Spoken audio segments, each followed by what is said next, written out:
السلام عليكم ورحمة الله وبركاته. إن الحمد لله نحمده ونستعينه ونؤمن به ونتوكل عليه ونعوذ بالله من شرور أنفسنا وسيئات أعمالنا. من يهده الله فلا مضل له ومن يضلل فلا هادي له، وأشهد أن لا إله إلا الله وحده لا شريك له، وأشهد أن محمدا عبده ورسوله. فصلى الله على نبينا محمد وعلى آله وصحبه أجمعين ومن تبعهم بإحسان إلى يوم الدين. قال الله عز وجل: فاليوم ننجيك ببدنك لتكون لمن خلفك آية وإن كثيرا من الناس عن آياتنا غافلون. محترم حاضرین، پردہ نشین مائیں اور بہنیں، ابھی جو آیت میں نے آپ لوگوں کے سامنے پڑھی، اس آیت کے اندر اللہ رب العالمین نے فرعون کی موت کا ذکر فرمایا ہے۔ آپ لوگ سبھی جانتے ہیں کہ فرعون کو جو ہے اللہ رب العالمین نے سمندر میں ڈبا دیا تھا۔ تو اللہ رب العالمین فرماتے ہیں: حَتَّى إِذَا أَدْرَكَهُ الْغَرَقُ قَالَ آمَنْتُ أَنَّهُ لَا إِلَهَ إِلَّا الَّذِي آمَنَتْ بِهِ بَنُو إِسْرَائِيلَ۔ یعنی فرعون جب ڈوبنے لگا اور اسے اپنے سامنے موت نظر آئی تو اس نے کیا کہا؟ میں ایمان لاتا ہوں۔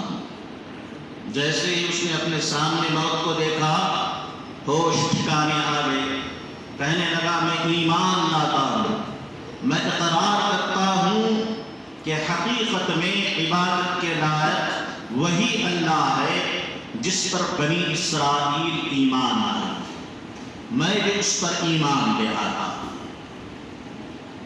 اللہ رب العالمین نے جواب دیتے ہوئے کہا: اب ایمان لا رہا ہے، اب سدھر رہا ہے۔ وَقَدْ عَصَيْتَ قَبْلُ، اس سے پہلے پوری زندگی نافرمانی کرتا رہا۔ وَكُنْتَ مِنَ الْمُفْسِدِينَ، اور فساد مچاتا رہا، اب جا کر ایمان لا رہا۔ ایک روایت میں آیا ہے، حضرت جبریل کہتے ہیں نبی علیہ السلام سے کہ اے اللہ کے رسول، کاش آپ اس وقت ہوتے جب اللہ فرعون کو سمندر میں غرق کر رہا تھا۔ جب اس نے کلمہ پڑھنا شروع کیا، کہنے لگا آمنت انہ لا الہ الا الذی، میں نے فوراً سمندر کی تہ سے کیچڑ کو نکالا اور اس کے منہ میں بھر دیا تاکہ اس کی زبان بند ہو جائے اور اللہ کی رحمت اس کو پا نہ سکے۔ تو یہ فرعون ہے، اس کا انجام ہے۔ میرے محترم بھائیو، کتنے ایسے نوجوان ہیں، کتنے ایسے لوگ ہیں جو فرعون کی طرح نافرمانیوں میں ڈوبے ہوئے ہیں اور اپنی توبہ کو ٹال رہے ہیں کہ کل سے سدھر جاؤں گا، پرسوں سے سدھر جاؤں گا، کل توبہ کروں گا، پرسوں سے توبہ کروں گا۔ اللہ کے بندو، جب وقت آتا ہے موقع نہیں ملتا۔ اللہ رب العالمین کا اصول ہے، کیا جب کسی قوم پر عذاب آ جاتا ہے تو اللہ رب العالمین ان کے ایمان کو قبول نہیں کرتے۔ اسی طرح جب کسی شخص کی موت سامنے آ جاتی ہے، فرشتے اس کو دکھنے لگتے ہیں، اللہ اس کی توبہ قبول نہیں کرتے۔ لہذا توبہ کو ٹالنا یا سدھرنے کو ٹالنا یہ فرعون جیسے لوگوں کی علامت ہے۔ غلطی ہونے پر فوراً توبہ کر لینا، اصلاح کر لینا، یہ جناب محمد رسول اللہ صلی اللہ علیہ وسلم کا طریقہ ہے۔ لہذا گزارش ہے ماں اور بہنوں سے بھی اور تمام حاضرین سے بھی کہ اپنی اصلاح کو اور اپنے توبہ کو نہ ٹالیں کہ میں پرسوں سے سدھر جاؤں گا، رمضان کے بعد سدھر جاؤں گا، آئندہ سال سے میں سدھر جاؤں گا۔ اللہ کے بندوں، موقع دیکھ کر نہیں آتا، لہذا جتنا جلدی سدھریں گے اتنا جلدی فائدے لیں گے۔ میرے محترم بھائی، فرعون کی موت اور اس کا انجام بیان ہوا۔ اس کے بعد اللہ رب العالمین نے آیت میں کہا فَالْيَوْمَ نُنَجِّيكَ بِبَدَنِكَ لِتَكُونَ لِمَنْ خَلْفَكَ آیَةً۔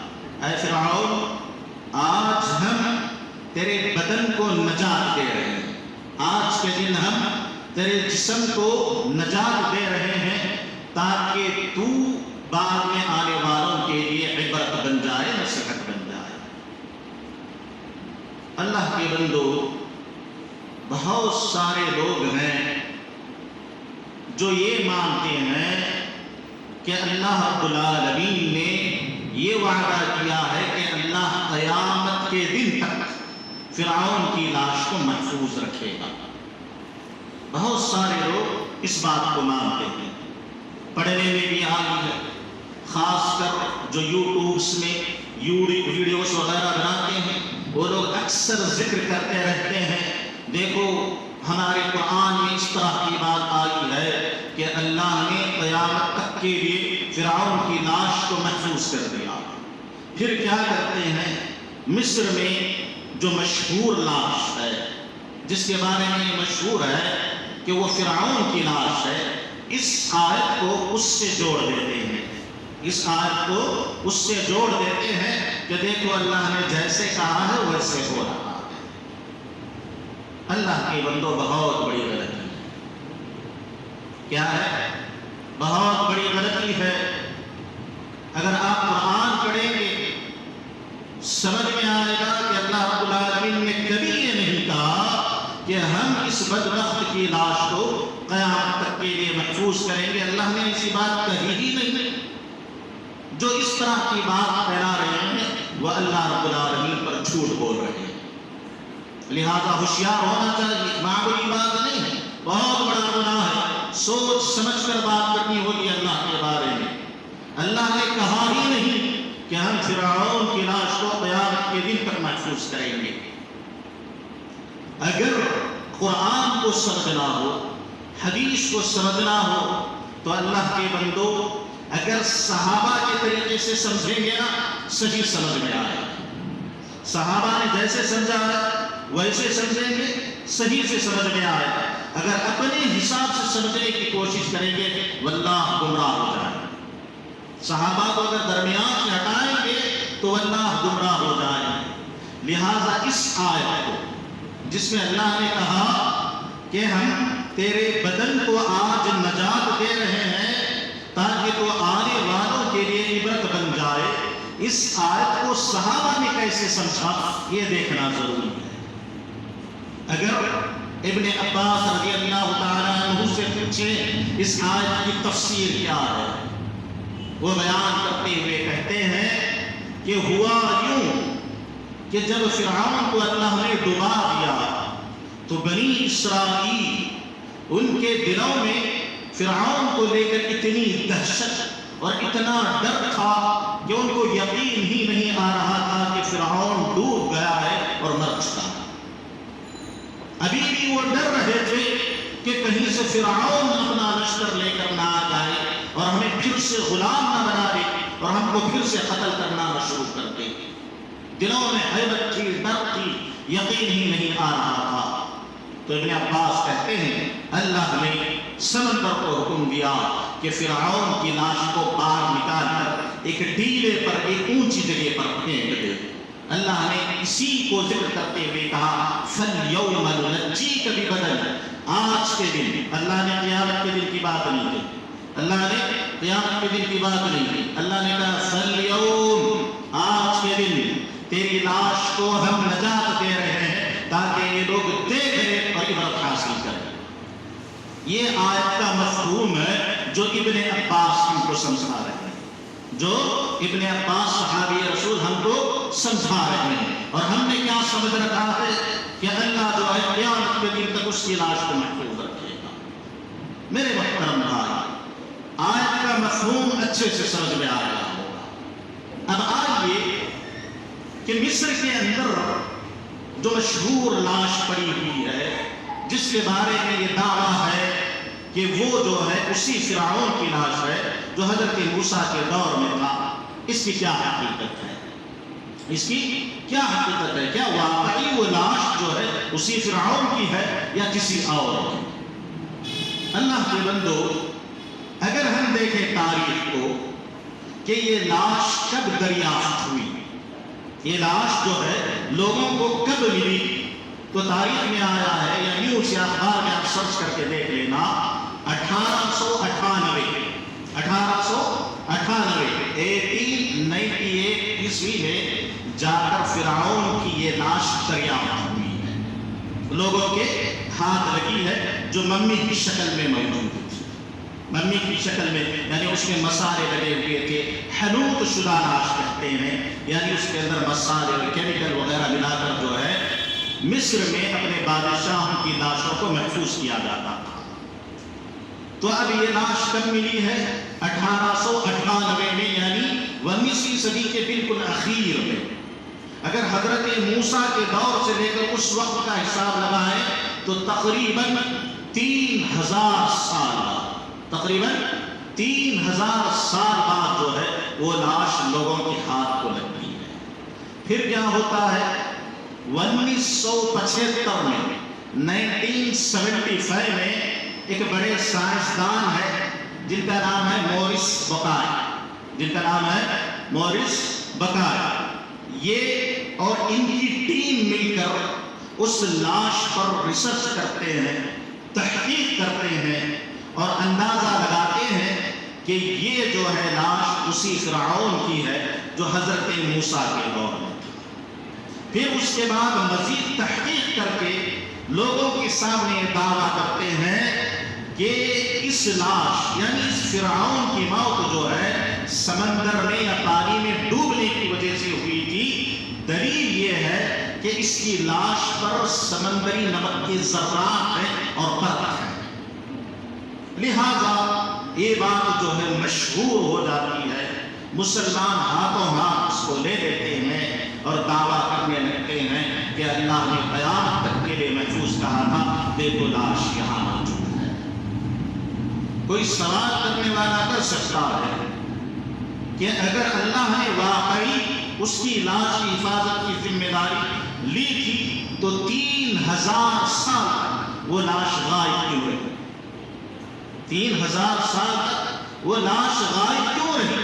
حضرت عیسیٰ کا دور آیا، اس دور میں ان کو عبرت کی بہت ضرورت تھی تو اس وقت ان کو وہ لاش نہیں ملی. پھر نبی علیہ السلام کا دور آیا، منکرین نے انکار کیا، قرآن نازل ہو رہا ہے، یہ آیت نازل ہو رہی ہے، فَالْيَوْمَ نُنَجِّيكَ بِبَدَنِكَ. تو فرعون کی لاش کیوں نہیں ملی؟ کیوں نہیں بتایا گیا کہ فلاں جگہ اس کی لاش ہے؟ اللہ کے بندو، اصل بات یہ ہے کہ سائنس کی ہم قدر کرتے ہیں، سائنس کی ہم قدر کرتے ہیں، لیکن اس معاملے میں قرآن نے کوئی گارنٹی نہیں دی کہ وہ لاش فرعون کی ہے. یہ سائنس کا اپنا کہنا ہے، اپنی تحقیق ہے، اور جہاں تک سائنس کی بات ہے اس کے نظریے بدلتے رہتے ہیں. آج انہوں نے ایک بات کہی، ہو سکتا ہے کل کے دن کوئی اور بات کہہ دے. مثال کے طور پر سائنس اگر ایڈوانس ہو جائے آگے چل کے، کوئی اور جو ہے سائنسدان آئے، اس نے اور تحقیق کر لیا اور اس نے کہا کہ یہ لاش جو ہے اس فرعون کی نہیں ہے بلکہ اس سے پہلے کی یا اس کے بعد کی ہے، یا کسی نے یہ دعویٰ کر دیا کہ ان کی جو ہے موت جو ہے پانی میں ڈوب کر نہیں ہوئی ہے بلکہ ایسے ہی عام موت ہوئی ہے، تو کیا ہم قرآن کو غلط سمجھ لیں گے؟ نعوذ باللہ من ذلک. تو قرآن کو صحیح سے سمجھنا ضروری ہے، صحابہ کے طریقے سے سمجھنا ضروری ہے، تاکہ معاشرے میں کوئی چیز اگر پھیل جائے تو اسے لے کر قرآن کے بارے میں کوئی غلط خیال نہ آئے. میں نے بتایا ابن عباس نے کہا اس کا مطلب یہی ہے کہ ان کو یقین نہیں تھا تو اللہ نے اس کی لاش کو جو ہے تھوڑی دیر کے لیے باہر نکال کر پھینک دیا. اس کے بعد اس کی لاش کا ذکر نہ قرآن میں ملتا ہے، نہ حدیث میں ملتا ہے، نہ صحابہ کے اقوال میں ملتا ہے. لہذا میرے محترم بھائی، آپ لوگوں سے گزارش ہے کہ اپنے ذہن کو صاف رکھیں، اپنے ذہن کو صاف رکھیں. خلاصہ کیا ہے کہ اس لاش کے بارے میں یقینی بات ہم نہیں کہہ سکتے، ہو بھی سکتا اندازہ ہے، ہمارے پاس کوئی جو ہے قرآن کی یا حدیث کو اس طرح کی کوئی چیز نہیں ہے جو اس کے سپورٹ میں کچھ بھی ہو سکتا ہے کہ وہ اس کی لاش رہی ہو سکتا ہے کہ نہیں، کچھ بھی ہو سکتا ہے، ہم کو اس کے بارے میں یقین نہیں ہے۔ اور جہاں تک قرآن کی اس آیت کا مفہوم ہے وہ میں تمہارے سامنے بیان کر دیا۔ آج کے لیے اتنا کافی ہے۔ میرے محترم بھائیو، اللہ سے دعا گو ہوں کہ اے الہ العالمین، جو بھی چیزیں سچی ہیں اور حقیقت پر مبنی ہیں اس کو قبول کرنے کی توفیق عطا فرما، اور جو بھی عمل کرنے والی چیزیں ہیں ان پر کما حق و عمل کرنے کی توفیق دینے کی عنایت فرما۔ آمین ثم آمین یا رب العالمین۔ السلام علیکم۔